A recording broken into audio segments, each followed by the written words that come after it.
Welcome to another edition of Brownie Bites here on YouTube as we recap another day of training camp, day number 5 in the books, and boy, things got real today as they were in pads. Now, some pre-practice news. Obviously, we heard quarterback Kenny Pickett.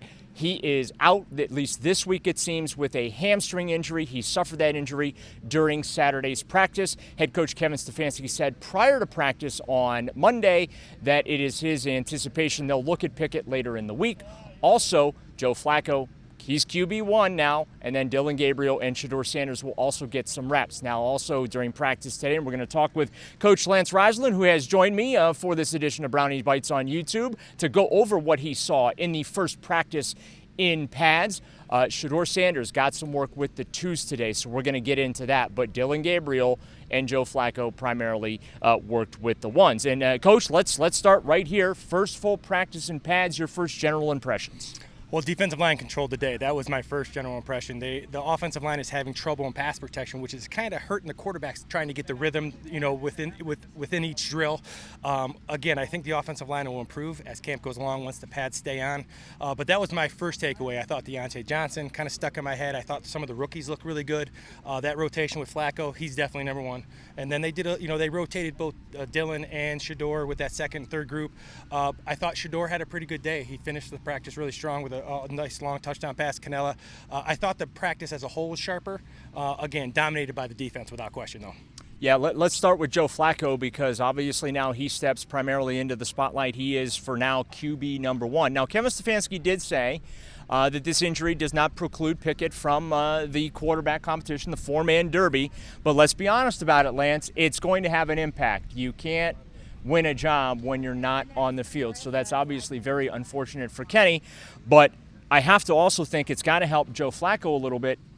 It's really hard, I would think, to win a competition when you're taking 5, 6, maybe 7 reps at a time and then having to switch out with someone else. Well, the story's been like, if he doesn't need the reps, right? He's a veteran. Well, I will say that everybody needs the reps, right? Especially when at this level, everybody's so fast. So I think he's not wishing harm on anybody, but I think the idea of him getting those meaningful reps, when they go to Philly, when they start with the pads like they did today, that's important because he's going to have to lead this offense with all the young people, with the lack of talent at certain positions. He's going to have to be really sharp and do the best he can, not only in the pass game, but he's got to make good checks so they get into good run games so they can not lose first down. Because if they lose first down in his second and third long, that's when turnovers happen. That's when interceptions happen. So a big thing, I think his poise is on display here, and I think that's huge for the offense. You mentioned Shedeur Sanders had himself a pretty good day, and when he's gotten opportunities, we have seen him make a couple of plays. And I don't know that we can say that about every single one of the 4 quarterbacks. The fact that he got bumped up with the twos, which is natural because Dillon Gabriel's now with the ones primarily, along with Flacco. What do you think this can do for Shedeur Sanders' development? And then also, too, do you feel like, considering the organization, it really just outside looking in, it appears that they really just want to take their time developing him. Do you think that this could maybe make them think twice about that and alter their plans when it comes to maybe trying to redshirt him?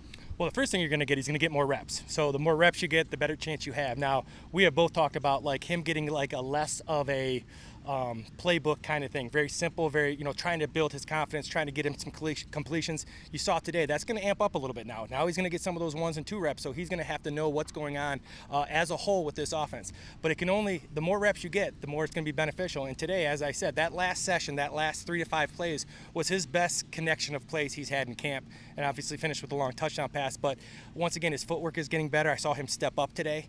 His big issue is drifting, right? And he stepped up twice today, so he's making improvements as the days go along. Did the pads add any inches to Dillon Gabriel's verticality? No, and it's it's funny with him. Some of the things that the concerns people have are legit. His height is an issue, and if he's going to be successful, he's going to have to be good in this offense. He's going to have to change the launch point. He's going to have to find lanes to throw through. He can't just drop back 3, 5, 7 yards because of the size of people in front of him.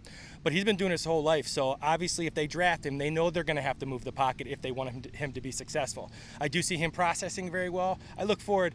This is one of those few years. I look forward to these practices because it is an open competition, and hopefully that brings out some angst and some energy out of these guys. You mentioned in the trenches today, won by the defense. It seems to be a lot of these practices early in the camp are being won by the defense. What do you make of that?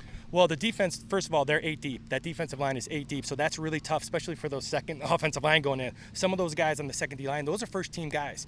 It also, this scheme that Schwartz run is a pain in the butt for an offensive lineman because they're just getting upfield. They're not reading. They're just coming upfield, which makes it very hard for an offensive lineman when you're trying to decide who you're supposed to block. And the last couple of days, they've kind of turned up the pressure, bringing some linebackers. So that defensive line is, they had zero success today, even with the pads on, running between those tackles. They had a little bit of success on the edge. But they're going to get a great look. This is as good a look as you're going to get inside that they'll play this year. So if they can have some success, it's going to take some work though, because those guys inside are really, really good, and they're definitely controlling the line of scrimmage right now. Obviously, when you talk about the receiving core, you got Jerry Jeudy and Cedric Tillman up top. Still, the arrow's pointing up on Cedric. This is a very big year for him. But what else are you seeing from that position group outside of those two guys from a depth standpoint that makes you feel confident that they're going to get some production a little further down that roster in that position room? Well, first of all, I think they're going to be in 12, so it doesn't have to be as deep as maybe some other teams. But Deontay Johnson had his best day today.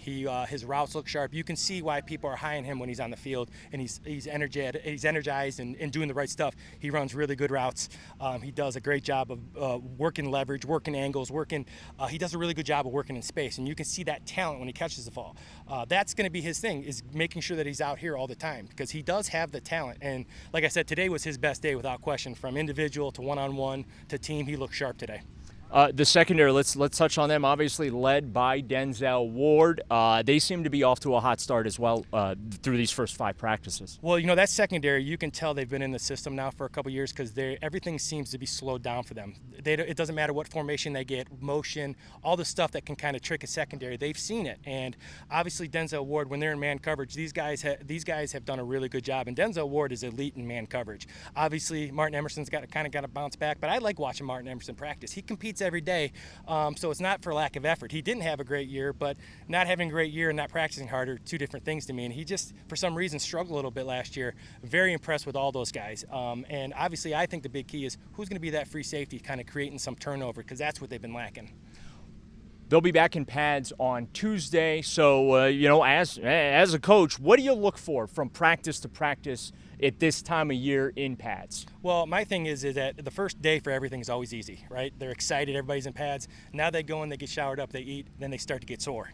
And you're looking for who is the guy who brings great energy, who is the offensive lineman who is going to make sure they're doing the right stuff and eating right and getting in the tubs and doing all that stuff. So it's how do you create the same energy that you had on that exciting first day of pads, because now it's a grind. Now it becomes you got to be good when you're tired, and that's when you win football games, when you're tired. So that's what I want to see. How do they keep that energy up?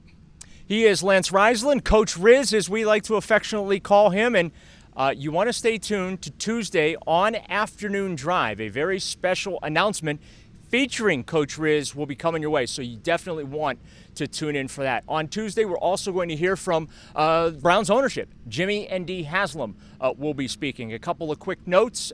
Expecting construction out here in Berea on the complex expansion. That's going to start after the practices, the open practices, I should say, become closed to the public. The last open practice will be on August 4th, so looking for construction to commence around August 5th. Meanwhile, down at the stadium site in Brook Park, utility surveys are underway as they figure out where they're going to put the utilities.